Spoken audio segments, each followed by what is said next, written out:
Охридскиот детски фестивал Распеано рибарче годинава го имаше јубилејното 25-то издание. Од самиот старт, фестивалот бил поставен на висок стандард. Финансиската корист не била водилка за обстојувањето, туку ентузијазмот и желбата на организациониот одбор и покрај потешкотиите со кои се соочувале низ годините. Околу 500 изведувачи настапиле досега на фестивалот, а за многу од нив тоа значеше мотив и желба да продолжат да се занимаваат со музика. За спомените од минатите 25 години разговараме со Јовица Каралиевски, продуцент, композитор и текстописец, кој е дел од фестивалот од самите почетоци. Со фестивалот сте од самите почетоци. Ви поминаа ли брзо овие 25 изданија на Распеано рибарче? Верувавте ли на почетокот дека ќе прерасне во вистински бренд во градот? И кога сме веќе тука, се сеќавате ли на вашата прва песна што ја напишавте за Распеано рибарче? Фестивалот започна во далечната 98 година и морам да признам дека уште од самиот старт беше поставен на висок стандард. Значи, не беше како некои други манифестации кои што се развивале од многу ниско ниво кон средно или повисоко, туку фестивалот Распеано рибарче уште од неговото прво издание, неговиот творец Колчо Петкукески го постави на високи стандарди, бидејќи беше човек од естрадата, покрај неговата струка машински инженер, тој сите го знаевме во Охрид и во Македонија како човек што ги носи сите оние звезди во летниот период, правеше повеќе манифестации. Мислам дека една од најпознатите му беше Езерска убавица и така натаму. И имаш искуство со организација. И фестивалот од самата замисла и неговото прво издание беше феноменално организиран.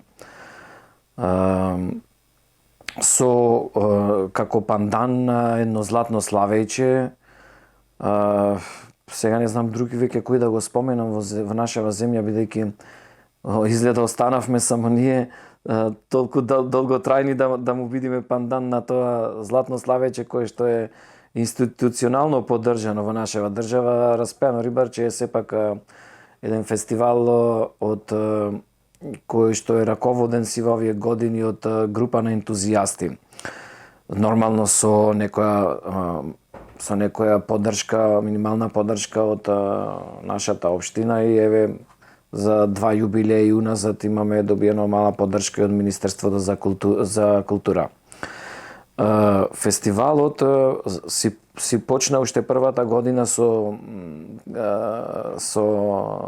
една структура, со одбор, со конкурс распишување, со примање на композиции, каде што сите автори, еминентни музичари од градот и од Македонија поднесоа пријава, меѓу кои и јас. И со избор на песничките, со жири, со селекција, со аудиција за пејачите, буквално како што треба, како што навикува и како што се изведува една комплетна постапка за еден фестивал, не са деца, туку еден фестивал и за возрастни пејачи. Јас во него се вклучив уште од самиот почеток, бидејќи така годината на започнување на фестивалот се поврза со моите години на музицирање, бидејќи во тој период работев со повеќе бендови и веќе имав како автор неколку снимки изработено во студија и во Скопје и во охридските локални студија. Уште како тинејџер имав снимено со тинејџерска група Искри во ноќта, имав снимено 2 композиции во Мешејшта кај познатиот Бујаровски, снимател во тоа време. Буч го викавме. Кај Климе Геецот во Скопје имав снимано за Рокфест. За Рокфест имавме снимано како второ пласирани со Кожи Дебели на Поп Рокфест во тие години имавме снимано во професионално студио. Јас веќе имав искуство од таа дејност. И со мојот братучет Зоран Кречовски уште од деца одевме по тие секции, тоа беше тие периоди на нашата рана младост беше поврзана со тие развој на информатичката технологија и бевме љубители. Како добри ученици, како одлични, учествувавме во секции за компјутери и веќе знаевме од малку од малку функционирањето на таа технологија и имавме набавено дали беше, сега не се сеќавам, 286 или 386 компјутери беа тие. Ова го кажувам само за да направиме една слика во кое време ние сме започнале. Значи 286 или 386 тие беа првите компјутери персонални кои што се расширија за да може некој да го имат во својот дом. И на него имплементиравме програмата Digital Orchestrator и SoundForge. Тие беа првични пионерски софтверски решенија за да може некој да изработи некаква музичка композиција, а да се стави тоа преку музичка картичка на компјутер. И ние вежбавме на тоа поле. Желбата ни беше да ги снимаме нашите песни, имавме повеќе композиции авторски. Сигурно имавме материјал за еден албум и работевме на таа тема да ги изработиме дигитално, да ги снимиме. И во тој период јас на Радио Охрид и на ТВМ, единствената локална телевизија, го слушнав конкурсот за Распеано рибарче. Значи, настаните се поклопија. Мојот интерес и фестивалот во исто време се најдоа на иста фреквенција. Го видов конкурсот и како што си снимавме за Кожи дебели и за другото, си снимив една детска песничка. Таа песна беше Глумица на мама се викаше, ја испратив на конкурсот. И беше примена. Нормално, можам да кажам, јас тогаш работав на полето на музиката, но не бев познат, не бев некој етаблиран на тој конкурс во таа прва година. Значи, музички место зазедоа со своите композиции. Тогаш беа реномирани професори по музика, фамилија Буловски, Илија Буловски, Вера Буловска, Петар Буловски, професорите од музичкото училиште и од другите училишта од градов, Симон Костовски, познат пејач, Методија Бараковски, професор по музика, Митко Колјушевски од Цар Самуил и сите други се некој да не ми се налутит, Милчо Јовановски текстописец, Тоде Илиевски, значи сите луѓе што во тој момент во градов биле етаблирани музички и околу пишаниот збор за да учество на тој фестивал. И меѓу нив и јас, млад дечко, со голема желба. И песната се одбра на конкурсот и беше доделена на Јована Бандиловска. До ден денеска ми е тоа, како да кажам, една драг момент. Ќе си ја чувам за спомен едноставно, зашто ми е прва песна на овој фестивал. Не дека ми е прва воопшто, но на овој фестивал, на првото издание, на моја прва песна. И така, од тогаш 25 години поминаја релативно времето, Ајнштајн рекол дека све е релативно и времето е релативно, и брзо, но и споро, затоа што поминавме стварно долго време, секакви периоди, но ете, до ден денеска успеваме да го реализираме континуирано со еден мал пропуст од оправдани причини, ради некои состојби во земјата што се случува, имаше пропуст. Иначе континуирано се одржува од тогаш. Колку дечиња и колку песни изминативе 25 години беа дел од сцената на рибарчето? Да, ова е добро прашање. И мислам дека ќе најдиме време да направиме една убава архива и да попишеме. Во моментов немам таква архива и таков конкретен податок, но јас ветувам дека бидејќи Распеаното рибарче веќе е силна институција и мора да имат да бележат, да остават записи зад себе. Ќе седниме, ќе направиме еден попис буквално на сите, а сега ќе ви кажам малку паушален износ, значи тоа некоја пресметка плюс-минус која што можда нема да биде 100%. Значи, во овие 25 години, по наше вака математичка пресметка, мислам дека се поминати плюс-минус околу 500 деца, затоа што некој пат имало над 20 учесници, некој пат имало под. Некогаш во една песна знаат да учествуваат и 2 дечиња, 3, значи другарчина, роднини. значи излегуваме во пресред на сите желби на учесниците.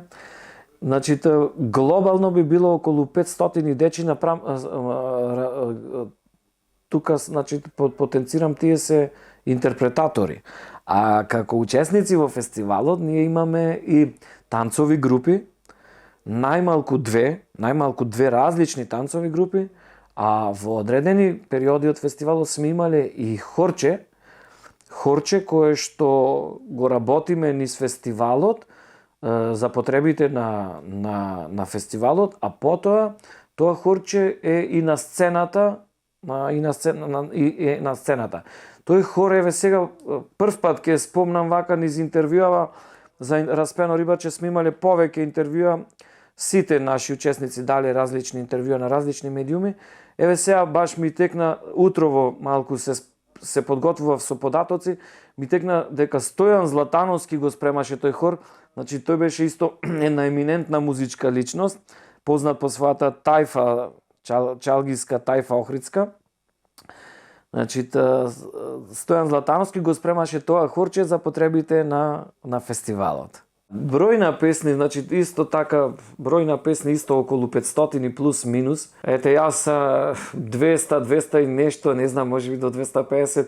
Сигурно некаде можда не сум комплетен автор, некаде сум само аранжер, сум правил соработки со нашите музичари, со нашите текстописци, но сигурно сум бил ангажиран или ете сум напишал плюс минус аранжмани или песни околу 200-250 јас лично, бидејќи ние гледаме во фестивалот да ги вклучиме повеќе луѓе, повеќе личности, нормално во рамките тоа да има некој квалитет, во рамките на стандардите. Еве ќе кажам дека во Распеано рибарче сега во моментов што ми се јави идеја, песна напишале големиот Драган Мијалковски,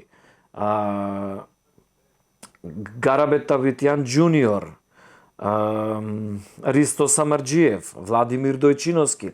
Значи, овие сега во моментов што ми текна автори што се на нашата музичка сцена, значи тие го виделе нашиот квалитет, го дознале нашиот квалитет и решиле да земат учество на тој фестивал.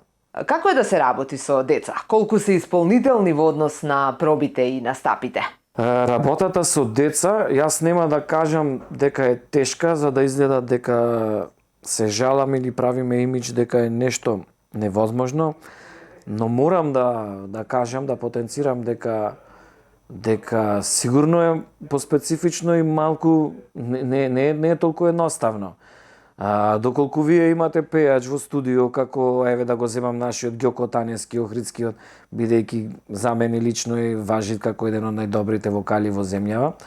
Значи тој би испеел песната без никаква мака и мана за половина час или 15 минути. А едно детенце, секое едно е своја специфика.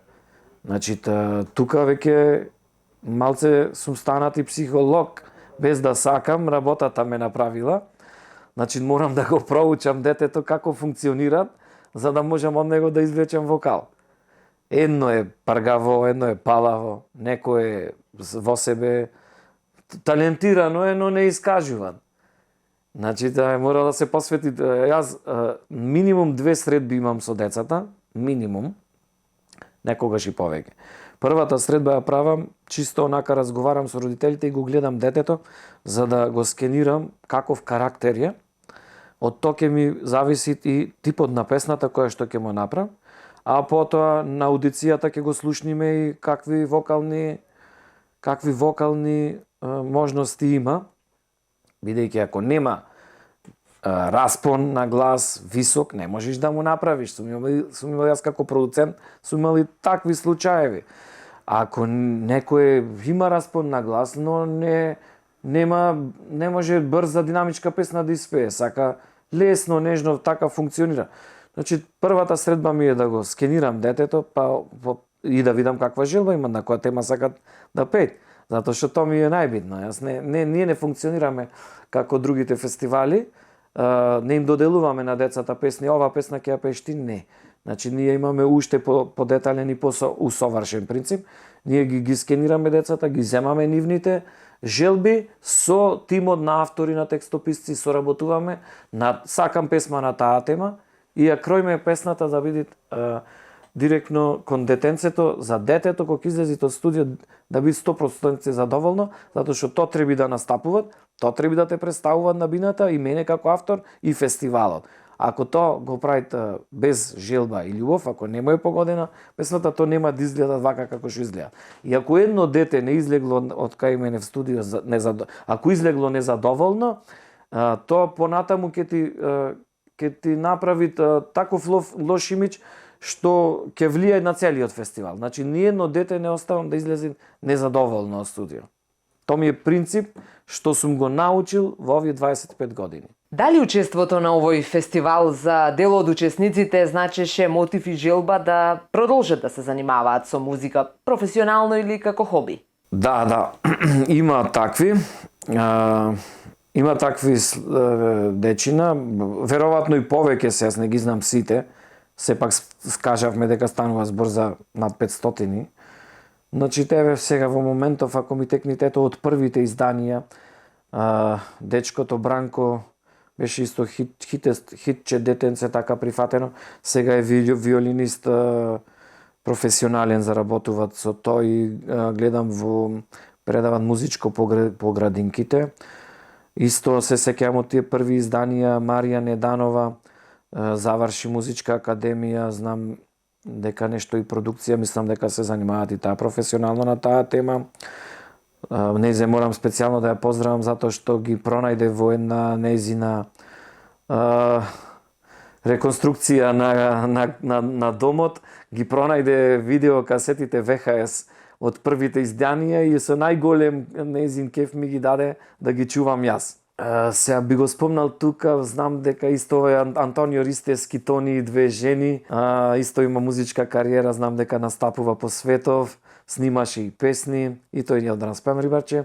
Симона Поповска, нашата, таа веќе етаблирана музичка звезда во Македонија, покрај што е доктор лекар, има и своја музичка кариера, исто првите песнички ги напишав јас конкретно.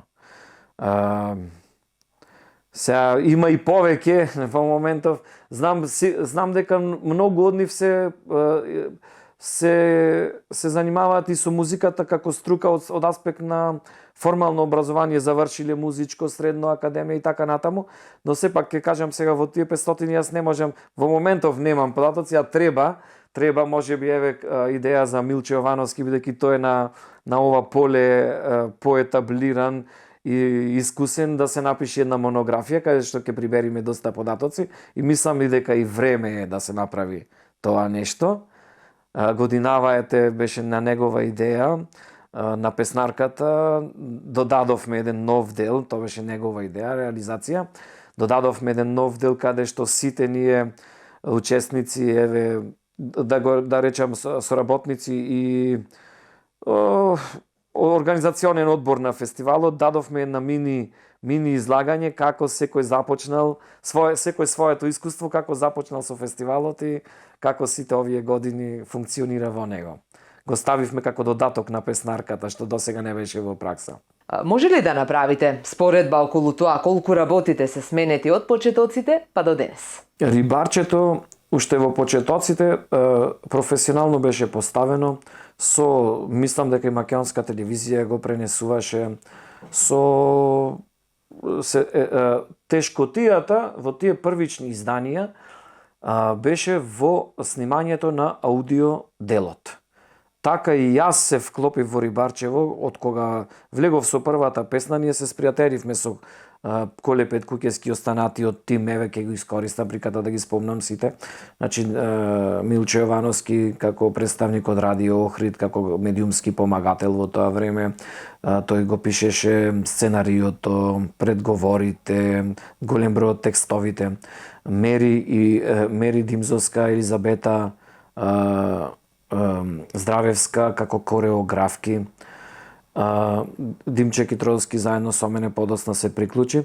Значи, ние јас го увидов тој дел со Коле Петкукевски заедно, бидејќи ние од тој ден натаму понатаму станавме пријатели покрај соработници, станавме пријатели бидејќи не спојуваше темава за фестивалот многу, бевме ентузијастички и со љубов насочени кон тоа.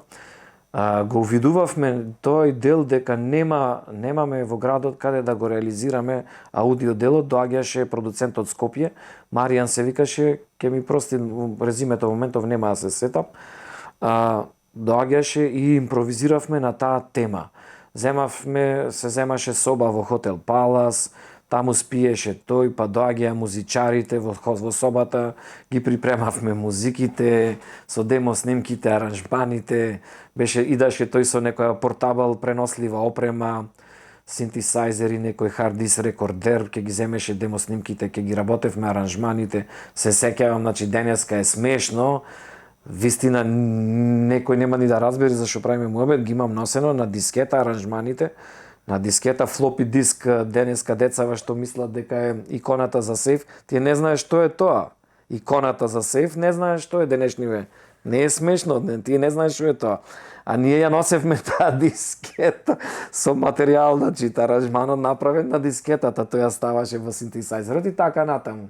Технологијата беше таа што беше, но сепак се работеше професионално, освен делов кај што ни беше импровизиран затоа што немавме во градот во тој момент таква одговор на тоа прашање. Еве, ќе кажам, вокалите ги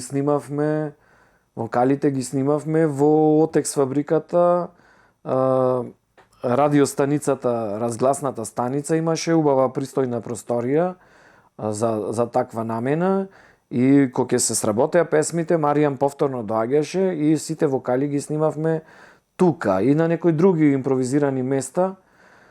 И тогаш се јави нашата идеја да направиме едно такво студио, да можеме да го работиме сами. И јас бев упорен на Тополе, бидејќи ви кажав дека и претходно на таа тема се занимавам, бидејќи Коле беше многу перфекциониста и беше доста своеглав, секако да кажам во позитивна смисла, не своеглав, него предпазлив. Предпазлив и повеќе години не ми ја даваше довербата првите неколку години за продукција на фестивалот. Како автор учествував, но за продукција не.